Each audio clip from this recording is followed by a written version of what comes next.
بسم اللہ الرحمن الرحیم۔ بیٹل آف یرموک حضرت عمر رضی اللہ عنہ کے ٹائم میں لڑے جانے والی بیٹل، جو کہ ایک ڈیسائسو بیٹل ہے فال آف روم کے حوالے سے۔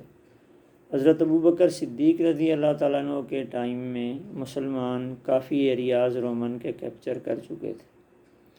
بلکہ دمسکس کا محاصرہ سیز کر چکے تھے، اس کو جس کو کہتے ہیں نا سیج آف دا سٹی۔ تو وہ کیری آن تھا کہ حضرت ابوبکر رضی اللہ عنہ کا انتقال ہو گیا، حضرت عمر رضی اللہ عنہ خلیفہ بن گئے۔ تو ادھر قادسیہ کی فائٹ ہوئی، اس کے بعد پھر وہاں سے آرمی کو موو کیا گیا یرموک کی طرف، چونکہ فال آف دمسکس کے بعد جو قیصر روم، جس کو ہرکولیس، ہیریکولس، اس طرح کے ڈیفرنٹ اس کو بولا جاتا ہے، تو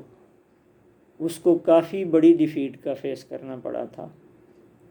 اب اس کا میجر فوکس تھا کانسٹینٹنی پول۔ بیسیکلی کانسٹینٹائن اس کے بیٹے کا نام تھا، اور جس شہر میں وہ تھا اسی بیٹے کے نام پہ ہی انہوں نے وہ شہر بنایا تھا،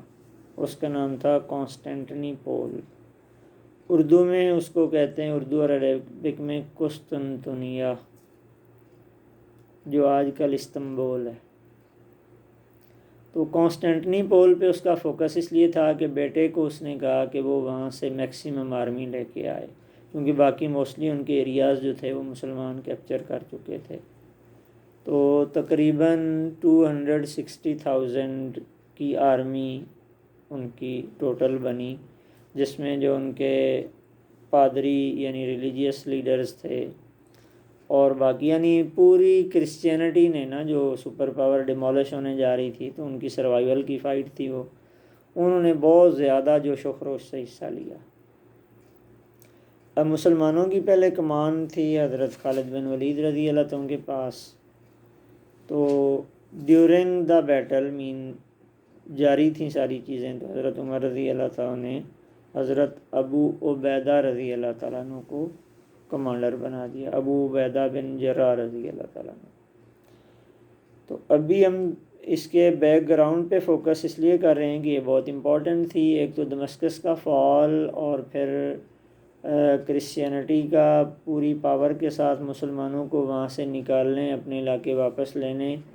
اور ڈو آر ڈائی کے ساتھ میدان میں اترنے کا پروگرام تھا۔ اب اس میں مسلمانوں کی اسٹریٹجی کیا تھی کہ حضرت خالد بن ولید رضی اللہ تعالیٰ عنہ کی وار اسٹریٹجیز جو ہیں نا، وہ آج بھی آرمیز کو پڑھائی جاتی ہیں۔ جو پاکستان کی آرمی ہے نا، وہ 2 اسٹریٹجیز کو فالو کرتی ہے، صلاح الدین ایوبی اور Khalid bin Walid. Outside the battle field Salahuddin Ayubi, کیونکہ صلاح الدین ایوبی کے بارے میں مشہور ہے کہ اس کی انٹیلیجنس اور چھاتا بردار فوج، یعنی چھوٹے چھوٹے گروپس میں دشمن کو انگیج کر کے تو ان پہ اٹیکس کرنا، یہ صلاح الدین ایوبی کی اسٹریٹجی رہی ہے۔ کیونکہ وہ کوئی بڑا کنگ نہیں تھا، ایک ایریا کا وہ امیر تھا، تو تھوڑی فوج کے ساتھ اس نے زیادہ فائٹس کی ہیں۔ خالد بن ولید رضی اللہ تعالیٰ عنہ، وہ چونکہ ایک بڑے عرصے تک کمانڈر رہے، لیکن ان کا بیٹل فیلڈ میں ان کی اسٹریٹجیز بڑی کامیاب رہی ہیں۔ تو حضرت خالد بن ولید رضی اللہ عنہ نے ایک اسٹریٹجی اپنائی، وہ یہ تھا کہ انہوں نے ایک ان کے سولجر تھے حضرت شرحبیل، ان کو انہوں نے 2000 کی آرمی دی کہ یہ آپ کے پاس ہیں، تو آپ نے کرنا کیا ہے کہ جو رومن آرمیز یرموک کی طرف آئیں ان کو راستے میں روکنا ہے،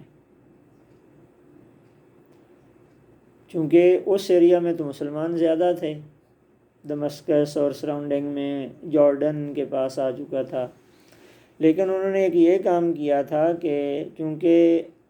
اب رومن پوری قوت کے ساتھ آ رہے تھے، اور ان سارے علاقوں کی حفاظت کرنا مسلمانوں کے لیے ممکن نہیں تھا جو انہوں نے کیپچر کیے ہوئے تھے، تو وہاں سے انہوں نے آرمیز واپس بلا لی تھیں، سارے یرموک میں اکٹھے ہو گئے تھے، اور جہاں سے آرمیز واپس بلائی تھیں تو ان لوگوں سے انہوں نے جزیہ واپس کر دیا تھا ان کو، جزیہ وہ ٹیکس جو مسلمان غیر مسلم کی حفاظت کے لیے لیتے ہیں، وہ انہوں نے واپس کیوں کیا کہ نو مور ہم آپ کو پروٹیکٹ یعنی فردر ہم آپ کو پروٹیکٹ نہیں کر سکتے، کیونکہ بیٹل ہونے والی ہے تو ہمیں یہ علاقے خالی کر کے یرموک میں جا رہے ہیں، اگر آپ پہ کوئی اٹیک ہو جاتا ہے تو ہم آپ کی حفاظت کے لیے یہاں نہیں ہوں گے، اس لیے ہم آپ کا ٹیکس واپس کرتے ہیں۔ تو اس بات سے کرسچین اور جیوز بہت خوش ہوئے تھے، پبلک جو تھی کہ یہ کیسے لوگ ہیں جو کہ اگر حفاظت نہیں کر رہے تو ہمارا ٹیکس بھی واپس کر رہے ہیں، باقی تو بادشاہ سلامت کھا بھی جاتے تھے سارا کچھ، اور وہ لوگ دعائیں دیتے تھے کہ اللہ کرے تم واپس آؤ اور ہماری اوپر رول کرو۔ حضرت عمر رضی اللہ عنہ کو اس بات کا پتہ چلا تو وہ کچھ رنجیدہ ہوئے کہ انہوں نے جو کیپچر کیے ہوئے ایریاز واپس کر دیے ہیں، لیکن جب انہیں بتایا گیا کہ سارے کمانڈرز نے ایک مشورہ کیا ہے اور اس کے بعد انہیں یہی ٹھیک لگا ہے، تو حضرت عمر رضی اللہ تعالیٰ سیٹسفائی ہوئے، ان کا کہ اگر ساروں کا اکٹھا مشورہ ہے تو اللہ تعالیٰ اس میں خیر پیدا فرمائے گا۔ اب چونکہ اس وقت زیادہ ضروری تھا رومنز کی آرمی کو کاؤنٹر کرنا، نہ کہ ٹیکس اکٹھا کرنا یا جو علاقے انہوں نے کیپچر کیے ہوئے تھے انہی پہ پھیلے رہنا۔ اب یہ ایک اسٹریٹجی تھی انہوں نے یوز کی، تو یہ ایک امپورٹنس اس کے بیک گراؤنڈ میں یہ بھی آ جاتی ہے۔ اب جو حضرت شرحبیل کو ٹاسک دیا گیا تھا وہ یہ تھا کہ ایک تو جو کانسٹنٹنی پول سے بڑی فوج اور پروویژنز آنی ہیں ان کو روکا جائے کہ یرموک میں وہ نہ پہنچیں۔ اسی طرح دوسرا ان کا تھا کہ ادر ایریاز، چونکہ 4 سائڈ سے ہی کرسچین رومن آرمی آ رہی تھی، تو اس میں بھی ان کی اسٹریٹجی یہ تھی کہ بیٹل فیلڈ میں یرموک میں پہنچنے تک جتنا ہو سکے ان کو راستے میں انگیج کیا جائے۔ تو اس کے لیے انہوں نے کیا، اسپیشلی شرحبیل کے حوالے سے میں بتانا چاہوں گا کہ انہوں نے کیا کیا کہ انہوں نے 2000 لوگوں کو 4 گروپس میں ڈیوائیڈ کر دیا، 500 کے 3 گروپس کے اور کمانڈر بنا دیے، چوتھے کے وہ خود بن گئے۔ اب ان 3 کے ذمہ ٹاسک یہ تھا کہ جس سائیڈ سے کوئی آ رہا ہوگا، پروویژنز لے کے، آرمی آ رہی ہے، ویپنز آ رہے ہیں، فوڈ جو کچھ بھی آ رہا ہے، آپ نے ان کو راستے میں انگیج کرنا ہے۔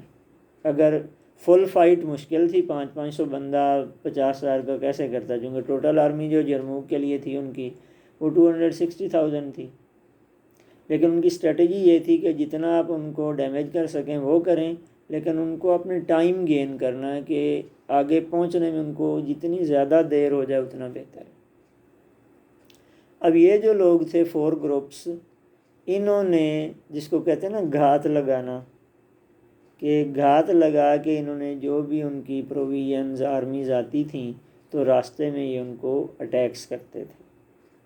اٹیک کیا، پیچھے ہٹ گئے، ان کو آگے آنے دیا، پھر کیا، اس طرح کر کے انہوں نے انہیں اتنا انگیج رکھا کہ وہ اپنی پوری پروویژنز جو ہیں وہ پہنچا نہیں سکے۔ ڈیفینیٹلی انہوں نے پہنچائیں، لیکن وہ جو ان کی ایک اسٹرینتھ تھی نا ٹائملی ساری چیزیں پہنچانے کی، اس کو انہوں نے ڈیمیج کیا زیادہ۔ تو یہ ایک اسٹریٹجی کامیاب رہی۔ پھر جو بیٹل فیلڈ میں ہے اس میں یہ کہ 30,000 سے زیادہ جو ان کے سولجرز تھے انہوں نے اپنے پاؤں میں بیڑیاں پہنی ہوئی تھیں،